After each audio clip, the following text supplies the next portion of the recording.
श्री स्वामी समर्थ प्रेक्षकांनो, पाठराखीण या मालिकेमध्ये इतका मोठा धमाका होताना आता आपल्याला पाहायला मिळणार आहे.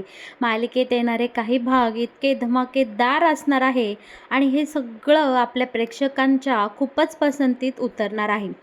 बरं का प्रेक्षकांनो, आता इकडे मालिकेमध्ये खरं तर या दोघी सख्या बहिणी लहानपणापासूनच एकत्र वाढत आल्या आहेत. एकमेकींसोबत आयुष्य जगायची स्वप्न या दोघींनी पाहिली आहे आणि नियती बरं का आता असा चमत्कार करणार आहे की या दोघीही बहिणी एकाच घरात सुना म्हणून जाणार आहे आणि एकमेकींची पाठराखीण बनून आयुष्यभर एकमेकींसोबत एकाच छताखाली राहणार आहेत.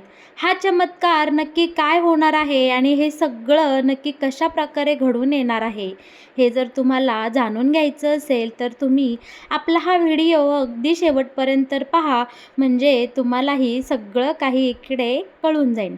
बरं का, आपल्या मालिकेमध्ये आता काही भाग इतके जबरदस्त चित्रित होणार आहे आणि हे सगळं पाहायला खूपच आपल्या पसंतीस पडणार आहे. आता प्रेक्षकांनो, इकडे आता हे आजीने मूर्ख बाईने खरं तर इकडे मामीचे चांगलेच कान फुंकलेले असतात. चारू आता इकडे परत एकदा आईच्या भकाव्यात आलेली असते. आता चारूची आई चारूला सांगत असते की अगं, जमाना बदलला म्हणून काय झालं, तुझ्या मनामध्ये तुझ्या रूपाबद्दल जी काही खंत होती, भले भाग्या त्या जोमामध्ये किंवा त्या गोष्टीला एवढं महत्त्व देत नसेल, पण जग बदललं नाही. अजून आपल्या भाग्याचं लग्न झालं नाही, हाती गेलं शेपूट राहिलं आहे. अजून लग्न लागलेलं नाही आणि भाग्या सासरी गेलेली नाही. ही अपशकुनी दळभद्री प्राजक्ता जर भाग्याच्या अशीच आजूबाजूला फिरकत राहिली तर नक्कीच काहीतरी विघ्न लग्नात आल्याशिवाय राहणार नाही. अगं चारू, आधीच ही प्राजक्ता त्या नवरदेवाच्या माणसांना, रोहितच्या आईवडिलांना, आईला खूप काही उलटसुलट बोलून आली आहे आणि पुन्हा जर ही प्राजक्ता लग्नामध्ये भाग्याच्या आजूबाजूला जर त्या रोहितच्या आईला दिसली आणि तिने जर तमाशा केला आणि आपल्यावर आरोप केले की तुमच्या घरात एवढी सुंदर मुलगी असतानाही तुम्ही ती आम्हाला दाखवली नाही आणि ही कुरूप चेहऱ्याची काळी सावळी भाग्या दाखवली, उगाच विषयाची परीक्षा नको. ऐक चारू, या प्राजक्ताला भाग्यापासून दूरच ठेव, अजिबात तिला लग्नामध्ये येऊन देऊ नको. आणि दुसरीकडे तृप्ती या दोघींचं बोलणं गपचूप ऐकत असते आणि ती या संधीचा फायदा घेत आता बाबांच्या कपाटातून जे काही घराचे पेपर आहे ते चोरायचा प्रयत्न करते, जेणेकरून तिच्या नवऱ्यावरचं कर्ज हे घर घाण टाकून मिटवता येईल. आता इकडे काय करावं म्हणून ही मूर्ख बाई डायरेक्ट रुखवत खाली ढकलून देते, जेणेकरून सगळेजण इथे या रुखवताच्या सगळ्या गोंधळात बिझी होतील आणि तिला हळूच कपाटातून तिकडून ते पेपर चोरता येईल. घडतं असं, इकडे अख्खा रुखवत फुटला तुटला गेलेला असतो आणि इकडे मामीला खूप वाईट वाटत असतं आणि मामीला खरंच असं वाटत असतं की आता भाग्याच्या लग्नात अपशकुन झाला आहे आणि काहीतरी वाईट साईड घडणार. आता इकडे समजूतपणा दाखवत समजूतदारपणाने प्राजक्ता हे सगळं उचलून ठेवते, पण नवरदेवाचं मुंडकं मात्र तुटून बाजूला पडलेलं असतं. या गोष्टीमुळे सगळेजण इकडे डिस्टर्ब झालेले असतात, पण प्राजक्ता बोलते ठीक आहे, मी हे हे तोंड लगेच जोडून आणते आणि सगळं काही ठीक होईल. आजी प्राजक्ताला बाजूला घेते आणि बोलते, अगं तू कायची जोडणारी, तू तर तोडणारी. तुझ्या ह्या अवदसा या सगळ्या अवलक्षणी पायगुणामुळेच हे सगळं घडलं आहे. मामीला मात्र इकडे खूप रडू आलेलं असतं आणि तिला वाईट वाटत असतं की असं ती विचार करत असते की या सगळ्यामुळे माझ्या लेकीच्या लग्नात पुन्हा एकदा एक नवीन विघ्न येणार. पण आता इकडे मामी प्राजक्ताला काही दोष देत नाही, पण आता ती प्राजक्ताला बाजूला घेते आणि बोलते की अगं, हे घे कलौरीचा मान, हा घे करा. आता प्राजक्ताला वाटतं की मामी मनाने चांगली आहे, तिचा माझ्यावरचा राग गेला म्हणून ती मला बहुतेक आता इकडे भाग्याच्या लग्नात येऊन देईल. पण आता मामीने गोड बोलून चांगलीच प्राजूची खोड मोडलेली असते. इकडे मामी तिला हवं ते सगळं प्राजक्ताकडून काढून घेते, कारण मामीला चांगलंच माहिती असतं की प्राजक्ताचा भाग्यावर खूप जीव आहे, तसंच भाग्याचाही प्राजूवर खूप जीव आहे. मामी आता इकडे प्राजक्ताला सांगते की तू खरंच भाग्याची पाठराखील असतील, मनापासून तू माझ्या भाग्यावर प्रेम करत असशील तर घ्या घे कलौरीचा मान, तू खरंच भाग्याची पाठराखीण आहे आणि पाठराखीणीचं कर्तव्य तू पूर्ण कर. पाठराखीण जी असते ती तिच्या जी काही नवरी मुलगी आहे तिच्या आयुष्यात एकही विघ्न येऊन देत नाही. तिचा सुखी संसार होईस्तवर, मार्गी लागीस्तवर ती तिच्या पाठीशी खंबीरपणे उभी असते. मग आता तू ठरव, लग्नामध्ये तुझा हा उजळ थोबाड घेऊन मिरवायचं की इकडे लग्नामध्ये न येता भाग्याचा होणारा संसार मार्गी लावायचा. आता हे सगळं प्राजक्ता तुझ्या हातात आहे. मी तुला अडवणार नाही किंवा दुसरं काहीही शपथा घालणार नाही.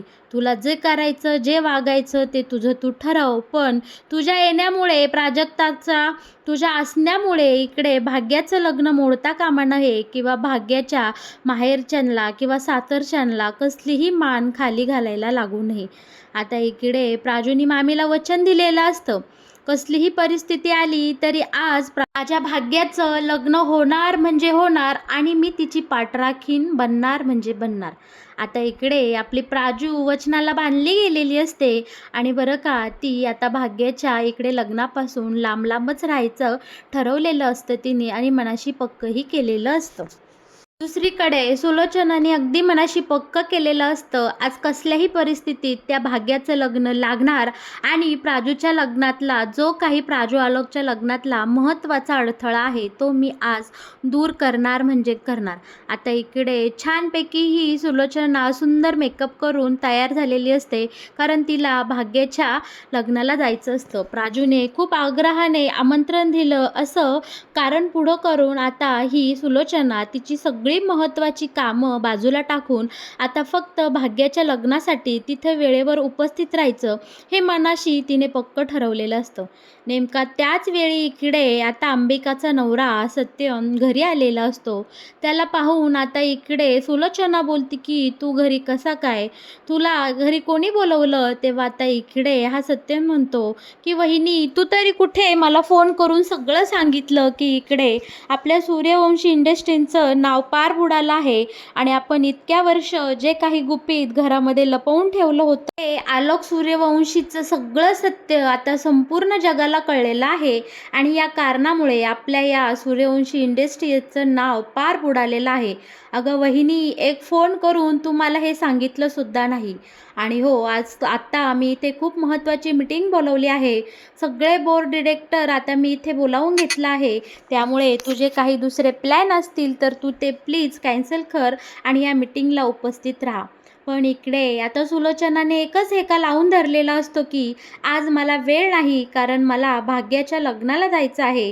प्राजूने मला खूप आग्रहाने तिथं बोलवलेलं आहे, त्यामुळे मी या मीटिंगला येणार नाही म्हणजे नाही. पण आता इकडे खूप घरामध्ये या गोष्टीवरून वाद चाललेला असतो. आता इथे आरव मध्यस्थी करतो आणि बोलतो की आई, मम्मा प्लीज तू एवढी मीटिंग अटेंड कर, हवं तर आपण दोघेही मिळून त्या भाग्याच्या लग्नाला जाऊ, मला सुद्धा त्या लग्नाला यायचं आहे. आता इथे आरवच्या आग्रहाखातर सुलोचना या मीटिंगला तयार होते आणि तिने इकडे लगेच सांगितलेलं असतं की आत्ताच्या आत्ता सगळे बोर्ड डिरेक्टर इथे बोलावून घ्या आणि ही मीटिंग लवकरात लवकर पार पाडा. बघू दे तरी काय म्हणणे आहे या बोर्ड ऑफ डिरेक्टरचं, सगळ्यांना इथे बोलावून घ्या.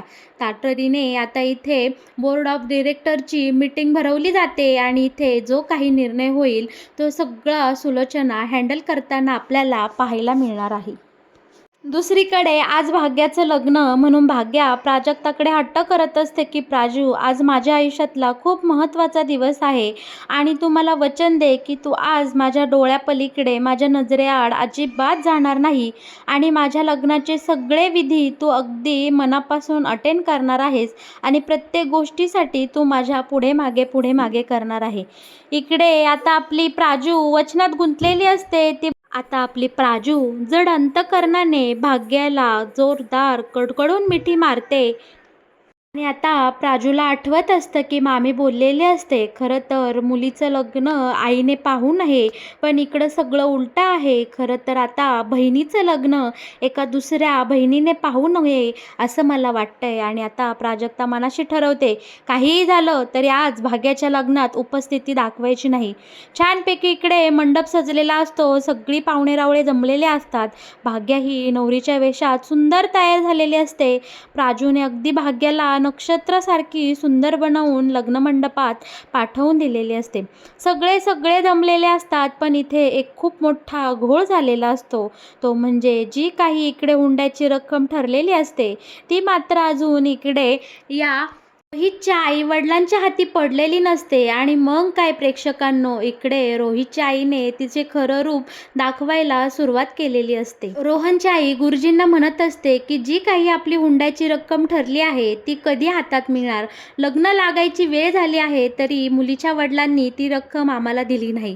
पण इकडे ठरल्याप्रमाणे आपली सुलोचना ती रक्कम घेऊन येणार असते. आणि इकडे प्राजक्ताच्या साठी इकडे भाग्याच्या लग्नामध्ये सुलोचना तिकडच्या सासरच्या माणसांना ही हुंड्याची रक्कम देणार असते. पण इकडे मुळात सुलोचना बोर्ड ऑफ डिरेक्टरच्या मीटिंगमध्ये गुंतल्यामुळे ती इकडे वेळेमध्ये पोचू शकलेली नसते. आणि इकडे लग्न मंडपात मात्र या रोहनच्या आईने खूप तमाशा मांडलेला असतो. मामी, चारू, आजी सगळे टेन्शनमध्ये आलेले असतात. आणि ह्या बाईचा एकच हेकेखोरपणा चाललेला असतो, जोपर्यंत ही हुंड्याची रक्कम माझ्या हातात येणार नाही तोपर्यंत तुमच्या या सावळ्या काळ्या मुलीला मी माझ्या इतक्या सुंदर मुलाची, रोहनची बायको होऊन देणार नाही. दुसरीकडे आता या गोंधळामध्ये या रोहननी सुद्धा प्राजक्ताला पाहिलेलं असतं आणि त्याची नजर प्राजूवर पडलेली असते. याचंही मन आता फिरलेलं असतं. हाही आता बोलू लागलेला असतो, मी लग्न करेल तर त्या प्राजक्तासोबतच, मी या भाग्यासोबत लग्न करणार नाही. हा गोंधळ इकडे वाढतच चाललेला असतो. आता मात्र या रोहनच्या आईने हद्द केलेली असते. घाईमध्ये येऊन तिने आता हे भाग्यासोबतचं लग्न मोडलेलं असतं. बरं का, आता इकडे नेमकी ज्यावेळी ही बाई आपल्या भाग्याला बोलू लागते त्याच वेळी तिथे प्राजू येते आणि बोलते की तुमची हिंमत कशी झाली माझ्या भाग्याला नावं ठेवायची किंवा तिला बोलायची? तुम्हीच आमच्या दारी आल्या होतात ना स्थळ घेऊन, मग आता का बोलताय? आता इकडे प्राजू बोलू लागते, पाहिलंच ना मामी, मी बरोबर बोलले होते. ही रोहनची आई एकदम लालची बाई आहे आणि ती फक्त पैशासाठी आपल्या भाग्यासोबत लग्न करत आहे. तुम्ही माझं कोणीही ऐकलं नाही. मी तुम्हाला जीवाच्या आकंताने सांगत होते, पण तुम्ही सगळ्यांनी माझं बोलणं कानाडोळा केला. पण इकडं घडलं हेच, अखेरीस या बाईचं खरं रूप पुढं आलं आणि तिने तिचे रंग दाखवले. आता प्राजक्ता पुढे आल्यामुळे दुसराच घोळ इथे होऊन बसलेला असतो. आता हा रोहितही इरेला पेटलेला असतो की मी लग्न करेल तर ह्या प्राजक्तासोबतच, भाग्यासोबत मी लग्न करणार नाही. तुम्ही तुमच्या घरात एवढी सुंदर मुलगी आहे ते आम्हाला सांगितलं नाही आणि खुशाल तुम्ही या भाग्याला पुढं केलं आणि असली काळी आणि सावळी मुलगी माझ्या गळ्यामध्ये बांधायला निघालात नाही. हे लग्न मी मोडतोय. मी लग्न करेल तर मी इथे प्राजूसोबतच. आता इकडे भाग्याचं लग्न मोडण्याचा सगळा दोष आता प्राजक्तावर आलेला असतो. मामी, आजी सगळे आता प्राजक्ताला खूप दुष्ण आणि वाईट साईड बोलू लागलेला असतात. त्याच वेळी आता तिथे सुलोचना येते आणि बोलतं की काय हा प्रकार चाललाय? का सगळे प्राजक्ताला बोलताय? असं काय इथं घडलं की सगळेजण प्राजक्ताला बोलतात? अगं प्राजक्ता, तू रडतेस का? तुझ्या डोळ्यामध्ये अश्रू पाहून मला अजिबात आवडत नाही. तेव्हा प्राजक्ता आता इकडे आदराने सुलोचना मॅडमला मिठी मारते आणि घडला सगळा प्रकार इथे ती सांगते. आणि बरं का, नशिबाने आता सुलोचनासोबत आरवही या लग्नात आलेला असतो. आता भाग्याचं लग्न मोडलेलं पाहून आरव इथे खूप मोठा निर्णय घेताना आपल्याला पाहायला मिळणार आहे. आरव बोलतो की या लग्न मंडपात या भाग्याचं लग्न होणार, हिचं लग्न मोडणार नाही. प्राजक्ता, तू अजिबात रडू नको. आणि माझ्या आईने शब्द दिला होता तुला की तुझ्या बहिणीचं लग्न व्यवस्थित पार पाडेल. मग या भाग्याचं सोबत आता मी लग्न करणार. आता या लग्न मंडपात खूप मोठा स्फोट झालेला असतो. तो म्हणजे असा की आरव सूर्यवंशी आता या भाग्यासोबत लग्न करायला तयार झालेला असतो. बरं का प्रेक्षकांनो, आता इकडे संधीचा फायदा घेत सुलोचना बोलते की हो बरोबर आहे, माझा आरव तुमच्या भाग्यासोबत लग्न करेल. पण माझी एक अट आहे, कारण आरवला एक मोठा भाऊ आहे आणि त्याचं लग्न झाल्याशिवाय आरवचं लग्न मी करणार नाही.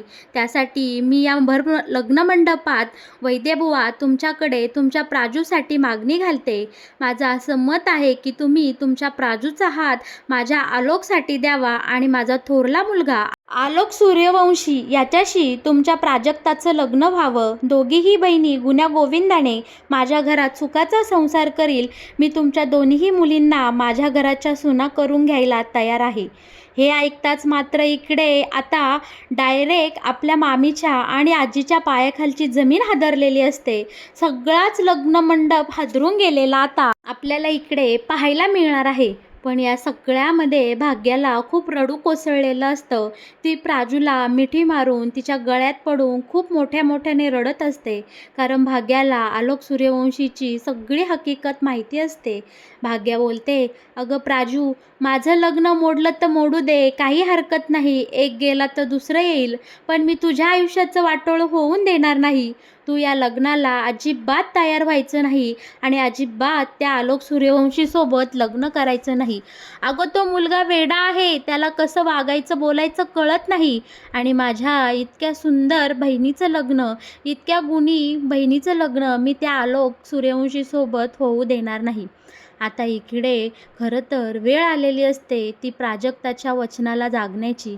आता प्राजक्ताला फक्त एकच गोष्ट आठवत असते, मामीला दिलेलं वचन. काही झालं तर या भाग्याचं लग्न निर्विघ्न पार पडणार आणि पाठ राखीन म्हणून मी तिच्या पाठीशी खंबीरपणे उभी राहणार.